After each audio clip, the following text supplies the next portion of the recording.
রাধে রাধে, আমি বীরভূম থেকে মন। অনেকে বলেছিল দাদা তুমি গরমের মধ্যে এত এনার্জি পাও কী করে। তো আমি বলতে চাইছি অনেকেই তো মদ মাংস বিয়ার বিরিয়ানি ফাস্ট ফুড খেয়ে থাকে। সো আমার লাইফস্টাইলটা আমি অন্যভাবে কাটাই, আমি পরিশ্রম করি, আমি খাটি। আর একটা ভাই বলেছিল দাদা তুমি একটু ভালো করে ভিডিও করবে যেখানে তোমাকে আরও দেখতে ভালো লাগবে।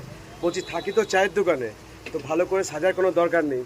আমার ফাটা গেঞ্জি আর আমার পায়ের চপ্পল, দেখো ছেলেদের মানে পুরুষ মানুষের লাইফস্টাইল ওইভাবে চলে না, ওদের পার্সোনালিটি থাকে একটা অ্যাটিটিউডের ওপরে। আর আমি তোমাদেরকে রেকমেন্ড করছি যারা ভীষণভাবে ঘামো তারা এই জিনিসটাকে ইলেকট্রিক্যাল বলছে, এটা একটা 22 টাকা করে পিস পড়বে। আমি যেহেতু পয়সা জমাই তাই আমি গোটা বাক্সটা কিনেছি, এটা দাম নিচে 684 টাকার মতো, যেটা একটা কাটলে তুমি দুদিন খেতে পারবে বা একদিনে একটা খেতে পারবে। এটা খেলে পুরো শরীরে ফুল এনার্জি পাবে, কোনো রকম কোনো সমস্যা হবে না। তুমি ওষুধের দোকানে এটা পেতে পারবে। তো থ্যাংক ইউ, এটা দেখে নাও ইলেকট্রিক্যাল নাম।